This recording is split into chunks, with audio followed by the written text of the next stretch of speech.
Following the council known as the Last Debate, it was decided that the Force, later known as the Army of the West, would march for the Black Gate in the hope that the quest to destroy the One Ring in Mordor may be accomplished through this plan to distract Sauron. Some men in this assembled force are said to be so horrified as they approach closer and closer to the Black Gate that they are said to be unable to walk or ride further. Aragorn then allows them to leave. In this video I want to explain this pity shown by Aragorn here, and how it provides us with a glimpse at the man who will return to Minas Tirith and be crowned king. First, I think the idea behind this march on Mordor should be explained, with the winds of favour turning against Sauron following the reforging of the sword that robbed Sauron of the One Ring, the defeat of Sauron's forces in his first assault, and the fall of the Witch King of Angmar. Gandalf provides us with some insight regarding Sauron. We must march out to meet him at once. We must make ourselves the bait, though his jaws should close on us. He will take that bait in hope and in greed, for he will think that in such rashness he sees the pride of the new Ringlord, and he will say, "So, he pushes out his neck too soon and too far. Let him come on, and behold, I will have him in a trap from which he cannot escape. There I will crush him, and what he has taken in his insolence shall be mine again forever." We must walk open-eyed into that trap, with courage, but small hope for ourselves. For, my lords, it may well prove that we ourselves shall perish utterly in a black battle far from the living lands, so that even if Barad-dûr be thrown down, we shall not live to see a new age. But this, I deem, is our duty, and better so than to perish nonetheless, as we surely shall, if we sit here and know as we die that no new age shall be. The host that is assembled and passes out of Ithilien is not one that hopes to take Mordor by force. It is a host created to distract Sauron, to refuse to sit and wait for the Dark Lord to gather his forces to make his second assault. If Sauron is distracted, then Mordor is emptied, and the Ringbearer has a greater chance of reaching the Mountain of Fire to destroy the One Ring. As the host passes into the desolation before the gates of the pass of Cirith Gorgor, it becomes too much to bear for some of the men. For many of these men, Mordor was a name only in stories and legends. We are told that in their simple lives, they knew of Mordor as a place of evil, but they were now walking towards it in what Tolkien describes as a hideous dream made true. The horror they were approaching made one step further a step too far. Aragorn allows them to leave, asking them not to run, and even offers them a chance to hold their honour if they make the way south to Caer Andros. There, the men may retake it if it is held by enemies, and defend it for Gondor and Rohan. Aragorn's mercy is so effective here that it even makes some of the men overcome their own fears, and they choose to stay. For those who leave, they are inspired and filled with hope in attempting a deed they feel is within their measure. "Go," said Aragorn, "but keep what honor you may, and do not run. And there is a task which you may attempt, and so be not wholly ashamed. Take your way southwest till you come to Caer Andros, and if that is still held by enemies, as I think, then retake it if you can, and hold it to the last in defense of Gondor and Rohan." Then some, being ashamed by his mercy, overcame their fear and went on. And the others took new hope, hearing a manful deed within their measure that they could turn to, and they departed. And so, since many men had already been left at the crossroads, it was with less than 6,000 that the captains of the West came at last to challenge the Black Gate and the might of Mordor.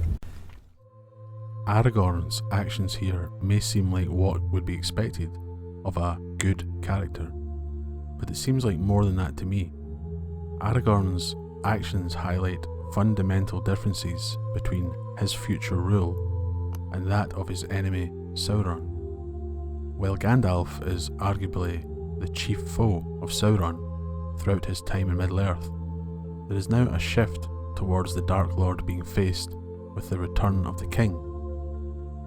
Aragorn greatly reveres Gandalf and honours him with all he has done, but it is now the Ranger who leads a force to meet with Sauron's. Aragorn shows pity and mercy towards those who would have stayed had he commanded them to stay. He could have given in to wrath rather than pity, telling them to shape up and continue the march towards whatever doom awaited them in the Black Land. Would Sauron have let orcs or men who served him leave under the same conditions? Absolutely not. Sauron would rather have others kill them than allow them to leave. Sauron could turn to torture and domination to force someone's allegiance. Aragorn, as a leader of men, a king of free peoples, is showing the difference between a good king and a Dark Lord. What is remarkable here is that Aragorn really needed these men to fight for him. He needs a force strong enough to draw Sauron's attention. Again, it is not for hope of victory, as they all believed victory through strength of arms would not be achievable. It is a fight to give Frodo as long as possible to complete his own quest, to create a chance beyond the slimmest of chances. The smaller the force, the fewer troops Sauron would require to set upon them to wipe them out. The smaller the force, the shorter the resistance, the less time Frodo will have.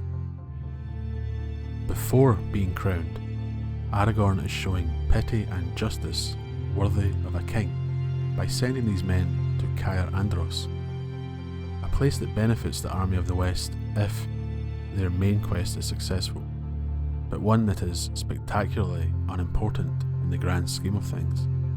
All that matters at this moment in time is this confrontation at the Black Gate. All is lost if it is unsuccessful. Aragorn still inspires hope by asking and not commanding them, to aid in their way if they can, appealing to their sense of honour.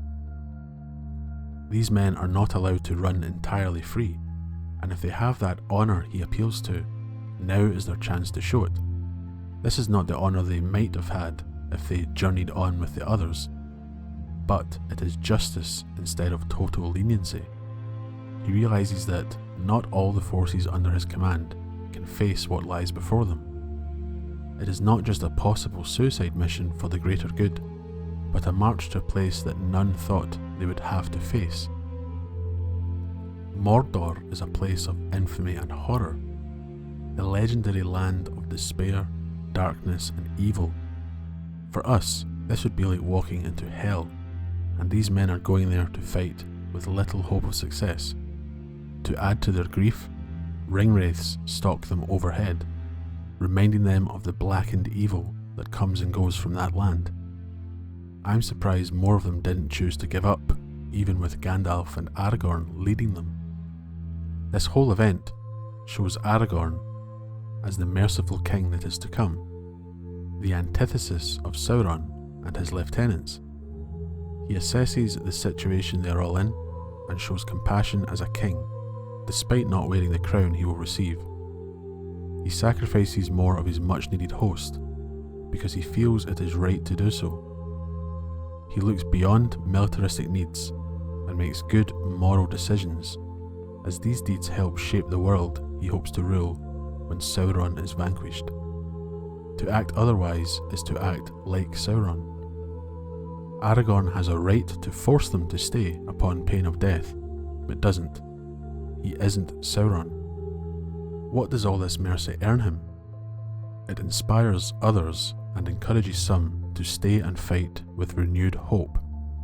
Aragorn's kingly character is revealed to thousands who march with him, and this has a knock-on effect when the war is won. No one serving him would be in any doubt that this man was Aragorn, son of Arathorn, a right and just ruler of men. he sets examples for all others, demonstrating that the days of tyrannical rule have ended with Sauron's defeat. Much like his skill as a healer, his actions before the Battle of the Morannon show that change is coming to the realms of men as a new age dawns